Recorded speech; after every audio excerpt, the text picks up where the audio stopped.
আসসালামু আলাইকুম ভিউয়ার্স, কেমন আছেন সবাই? আশা করি সবাই খুব ভালো আছেন। আজকের এই ভিডিওতে আমরা কেএফসির ইতিহাস সম্পর্কে জানব। কেএফসি এর ফুল ফর্ম হচ্ছে কেনটাকি ফ্রাইড চিকেন। কেএফসি তার ফ্রাইড চিকেনের জন্য বিশ্ববিখ্যাত। একজন সাদা দাড়িওয়ালা বৃদ্ধের চেহারা দ্বারা বহুল পরিচিত কেএফসি ব্র্যান্ডটি প্রকৃতপক্ষে বাইরের দিকে খসখসে এবং ভেতরের ইতিহাসে সরস। 1930-এর দশকে যাত্রা শুরু হয়েছিল কেএফসি এর, যখন হার্ল্যান্ড স্যান্ডার্স নামে একজন ব্যক্তি প্রতিকূলতার মুখে হাল ছেড়ে দিতে অস্বীকার করেছিলেন এবং তার মৃত্যুর সময় 1980-এর দশকে বিশ্বের সবচেয়ে জনপ্রিয় ফাস্টফুড ব্র্যান্ডটি সফলভাবে নির্মাণ করে মাল্টিমিলিয়নার হয়েছিলেন।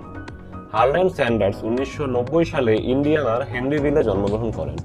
5 বছর বয়সে তার বাবা মারা যান, এজন্য তার মা কাজ করতে বাধ্য হন। তিনি যখন কাজের জন্য বাইরে ছিলেন, হার্ল্যান্ড তখন 2 ভাই বোনের যত্ন নিতেন এবং তাদের জন্য খাবারও রান্না করতেন। 12 বছর বয়সে তার মা পুনরায় বিয়ে করেছিলেন, কিন্তু তার সৎ বাবা সৎ সন্তান থাকার ধারণা পছন্দ করেননি। তাই 1 বছর পর স্যান্ডার্স বাড়ি ছেড়ে চলে যান। তিনি একটি খামারে কাজ শুরু করেন। প্রতিদিন তিনি সকালে পশুদের খাওয়াতেন, স্কুলে যেতেন এবং সন্ধ্যায় অদ্ভুত অদ্ভুত কাজ করতেন। শীঘ্রই তিনি 7ম শ্রেণীতে স্কুল ছেড়ে দেন, কারণ বীজগণিত তার জন্য খুব কঠিন বলে মনে হতো। আগামী বছরগুলিতে তিনি অনেক পেশায় তার ভাগ্য পরীক্ষা করেছিলেন। তিনি বিভিন্ন রকমের কাজ করেছিলেন, যেমন রাস্তায় গাড়ির কন্ডাক্টর, বীমা বিক্রেতা, রেল লাইনের দমকল কর্মী, স্টিমবোট অপারেটর, টায়ার বিক্রেতা এবং আইনজীবী। এছাড়াও তিনি অন্যান্য চাকরিরও চেষ্টা করেছিলেন, কিন্তু কোনো কাজেই তিনি সফল হননি। 1930 সালে স্যান্ডার্স কেনটাকির কর্বিনে একটি গ্যাস স্টেশন চালানোর জন্য চাকরি পেয়েছিলেন। কিছু বাড়তি আয় করার জন্য তিনি তার গ্রাহকদের রান্না করে খাবার খাওয়াতেন। এখানে তিনি ফ্রাইড চিকেন এবং অন্যান্য খাবার পরিবেশন করেন, যা তিনি ছোটবেলায় শিখেছিলেন। শীঘ্রই তার রান্নার কথা ছড়িয়ে পড়ে এবং দূর দূরান্ত থেকে লোকেরা তার খাবারের স্বাদ নিতে আসে। তার মুরগির এমন আঘাত ছিল যে তিনি অবশেষে গ্যাস পাম্প সরিয়ে ফেলেন এবং গ্যাস স্টেশনটিকে একটি পূর্ণাঙ্গ রেস্তোরাঁয় রূপান্তরিত করেন।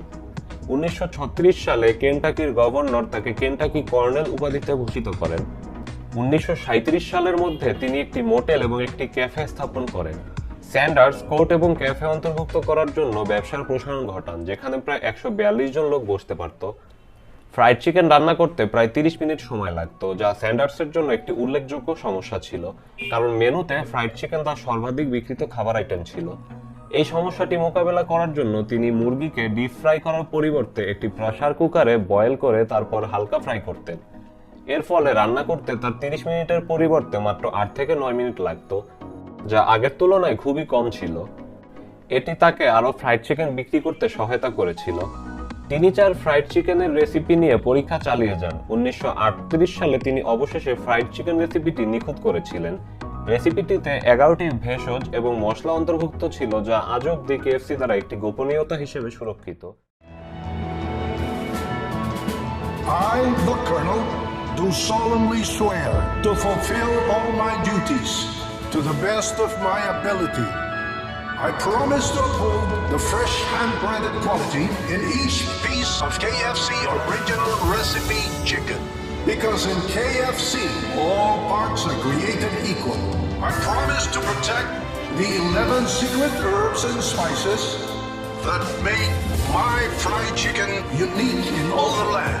I pledge to push the boundaries of fried chicken innovation and lead the way for this nation of fried chicken lovers.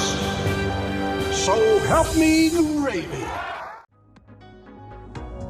Sanders বলেছিলেন, আমি এটি 2 মুঠো ময়দার মধ্যে নিক্ষেপ করেছিলাম এবং আমার বাকি মশলা দিয়ে নাড়াচাড়া করেছিলাম। যখন আমি এটি ভাজি, তখন এটি আমার জীবনের সেরা ফ্রাইড চিকেনের স্বাদ ছিল এবং আমি সেই সময় থেকে আমার উপাদানগুলি কখনো পরিবর্তন করিনি। স্যান্ডার্স উত্তর ক্যারোলিনার অ্যাশভিলে আরেকটি স্যান্ডার্স কোর্ট ও ক্যাফে খোলার মাধ্যমে আবারও তার ব্যবসা প্রসারিত করেন। 1939 সালে কর্বিনের রেস্তোরাঁটি আগুনে ধ্বংস হয়ে যায়। যখন এটি পুনর্নির্মাণ করা হয়, তখন দ্বিতীয় বিশ্বযুদ্ধ শুরু হয়, যার মধ্যে প্রধানত পর্যটকরাই ছিল। তিনি তার অ্যাশভিলে অবস্থানটি খুব অল্প সময়ের মধ্যে বিক্রি করেছিলেন। তার ব্যবসা সংগ্রাম অব্যাহত হয়েছে এবং 1955 সালে আরেকটি আঘাত ভোগ করেন তিনি।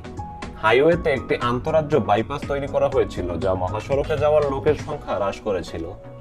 শেষ পর্যন্ত স্যান্ডার্সকে কর্বিনে তার জায়গা বিক্রি করতে হয়েছিল। তিনি 66 বছর বয়সী ছিলেন এবং $105 সামাজিক নিরাপত্তা চেকের জন্য বেঁচে ছিলেন। কিন্তু এটা ছদ্মবেশে একটি আশীর্বাদ ছিল। স্যান্ডার্সের আরেকটি ধারণা ছিল, কেনটাকি ফ্রাইড চিকেন নামে তার রেসিপিটি ফ্র্যাঞ্চাইজ করা হয়েছে। তিনি ইতিমধ্যে 1952 সালে ভিত্তি স্থাপন করেছিলেন, যখন তিনি সফলভাবে পিট হারম্যানের কাছে তার রেসিপি ফ্র্যাঞ্চাইজ করেছিলেন। হারম্যান ডন অ্যান্ডারসন দ্বারা নিয়োগকৃত একজন sign painter Kentucky Fried Chicken নামটি তৈরি করেছিলেন। তিনি কিছু প্রেসার কুকার এবং 11টি ভেষজ ও মশলার মিশ্রণ দিয়ে তার গাড়িটি প্যাক করেন এবং মার্কিন যুক্তরাষ্ট্র জুড়ে তার যাত্রা শুরু করেন।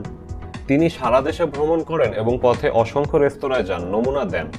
একবার তার নমুনার স্বাদ নেওয়ার পরে তিনি রেস্তোরাঁর মালিকদের সাথে ফ্র্যাঞ্চাইজি চুক্তি নিয়ে আলোচনা করেছিলেন, যা সাধারণত তাদের বিক্রি করা মুরগির প্রতিটি টুকরোতে $0.04 কমিশন ছিল। বিনিময়ে তিনি তাদের এটি কিভাবে তৈরি করতে হয় তা শেখানোর প্রস্তাব দেন। তিনি উটাহে একটি রেস্তোরাঁর সাথে তার প্রথম ফ্র্যাঞ্চাইজি চুক্তি স্বাক্ষর করেন এবং 1963 সালের মধ্যে মার্কিন যুক্তরাষ্ট্রে 600টি কেনটাকি ফ্রাইড চিকেন ফ্র্যাঞ্চাইজি ছিল। কিন্তু স্যান্ডার্সের পক্ষে এত বৃদ্ধ বয়সে ব্যবসাটি পরিচালনা করা খুবই কঠিন ছিল।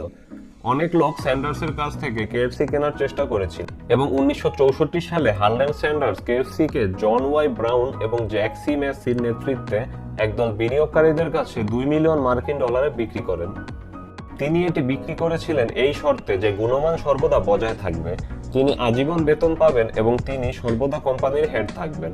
হার্ল্যান্ড স্যান্ডার্স বলেছেন, অনেক লোক আমাকে জিজ্ঞাসা করেছে কেন আমি আমার ব্যবসাটি গড়ে তোলার জন্য আমার যা কিছু ছিল তার সবকিছুই বিক্রি করেছি।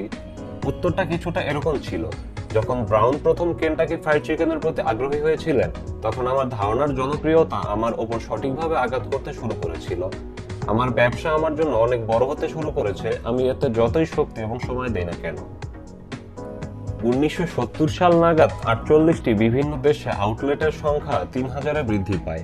1971 সালে ব্রাউন কেএফসিকে $285 মিলিয়ন একটি খাদ্য প্যাকেজিং এবং পানীয় কোম্পানি হিউবলিনের কাছে বিক্রি করে। হার্ল্যান্ড স্যান্ডার্স 1980 সালে মারা যান। তার মৃত্যুর সময় 48টি ভিন্ন দেশে কেএফসি এর 6000টি আউটলেট ছিল।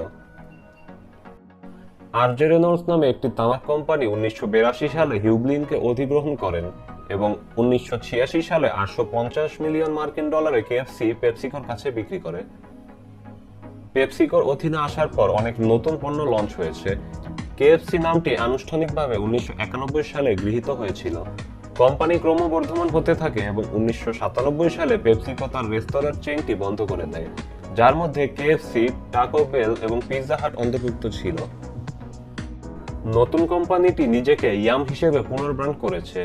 মে 2002 সালে প্রধান ফাস্টফুড চেইনগুলি বিতর্কের জন্য অপরিচিত নয়।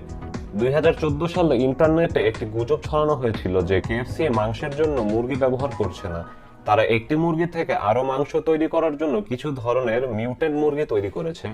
2008 সালে অভিনেত্রী পামেলা অ্যান্ডারসন, একজন প্রাণী অধিকার কর্মী, কেএফসি বাকেট তৈরির পেছনে কি রয়েছে তা প্রকাশ করেছিলেন। পাশাপাশি people for the ethical treatment of animals এর সাথে তিনি পশু নিষ্ঠুরতার জন্য কেএফসি এর সমালোচনা করেছিলেন। কেএফসি প্রতিক্রিয়া জানিয়ে বলেছে যে তারা প্রাণীদের বিরুদ্ধে যে কোনো ধরনের নিষ্ঠুরতা এড়াতে সমস্ত সতর্কতা অবলম্বন করে। কেএফসি অনেক বিতর্কের মধ্য দিয়ে গেছে এবং এখনো তারা মোকাবেলা করছে। পরিবর্তনশীল সময়ের সাথে তাল মিলিয়ে চলতে কেএফসি তার মেনুতে বিভিন্ন ধরনের খাবার এনেছে। ভারতের মতো দেশে এটি ব্যাপক দর্শকদের কাছে আবেদন করার জন্য প্রচুর নিরামিষ খাবারের পরিবর্তন করেছে। একইভাবে কেএফসি এক একটি দেশে ওই দেশের খাদ্যাভ্যাসের উপর ভিত্তি করে তাদের মেনু তৈরি করেছে।